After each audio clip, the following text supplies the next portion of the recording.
Oh my gosh, would you look at this? I just went into Amazon Books and searched the word diet. Look at this, 60,000 plus hits. Are you kidding me? It boggles. And they all seem to be saying something just a little bit different, a little bit unique. But what if I told you an insider secret? You ready? Come here.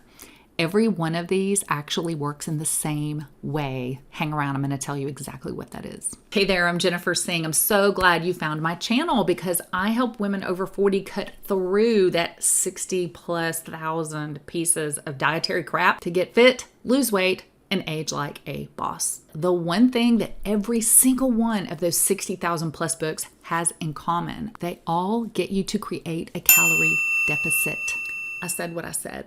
So look, you may have heard that the whole eat less, move more thing just doesn't work, or it's been debunked, or calories don't count anymore. Y'all, human biology has not changed, and we can dress it up in all the cool ways we want to, and I am actually a huge proponent of some of those approaches. And if you've heard that calories in, calories out, or calories in general have been debunked, just drop the phrase, "I've heard that," in the comments below. All right, so maybe you don't like those exact words. Maybe you don't like the word calorie. Okay, don't use it. But just because we don't like it or we tried it and it didn't work for us, it doesn't mean that energy balance is not still the basic biological process that determines how much energy we carry around on our body. So saying that calories don't work for me is kind of like saying, oxygen. I'm so over it. What an old flavor. That's so 1990s. There's just some things about biology that we don't get to choose, and energy balance, being the determinant of our body weight, is one of those. When we intake less than what we actually need every day to fuel that fabulous machine that is your body, our body is forced to burn some of its own tissues for energy to keep going. This is brilliant. It's called weight loss.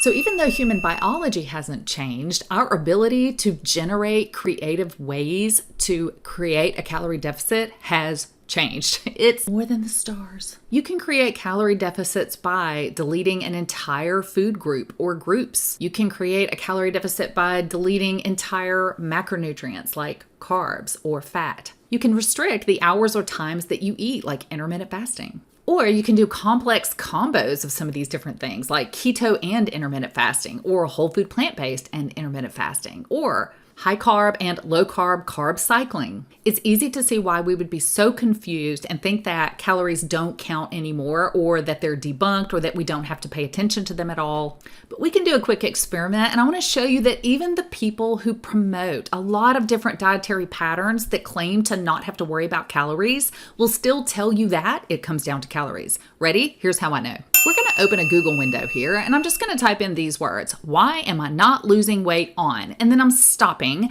and look what Google does. It will suggest to me all of the most frequent things that people search on why am I not losing weight on. Look, here's keto, here's intermittent fasting, here's Prolon or GoPro or whatever. It's not GoPro, whatever. You know what I'm saying? That right there. Let's just choose one. Do a little bit of research. If you start to investigate the top hits on who's answering this question, you'll find a recurring theme. You ready? Here it is. Look at that. Maybe you're eating too many calories. Let's do the same thing on the vegan diet. Why am I not losing weight on a vegan diet? And look at this. Calories. What about the carnivore diet? Why am I not losing weight on the are you supposed to lose weight on the carnivore diet? Anyway, look at this. Calories. So no, we don't have to count them, but yes, they count. So how do I recommend that you manage your calories? If you want to get your body to burn its own tissues for fuel, the first thing you have to do is create a calorie deficit. Now you do this by manipulating two things: your fuel, how much you're eating, and your movement, how much you're burning. But the main contributor here is your food. You can actually lose a lot of weight even without exercise, although truthfully, I don't advocate that unless you have some limitations that make it impossible for you to move. So when I'm deciding how to judge a diet or a suggested eating plan, one of the things that I want to look at is, what are they telling me to eat? Like, what is the prescription for what they're telling me to eat? And I would love for you to learn to be wary of any approach that is encouraging you to get rid of fruits, vegetables, whole grains, or legumes. The truth is that population studies and the mountain of evidence of what we know about feeding humans is that these foods promote health in large populations of people. So we want to be eating foods that have a great track record of actually helping people be healthy, not just after 12 months of weight loss or even 3 to 5 years of weight loss, but after 20 years of eating this way. And the truth is, a lot of the diets that are extremely popular right now, we just don't have long-term safety data on those yet.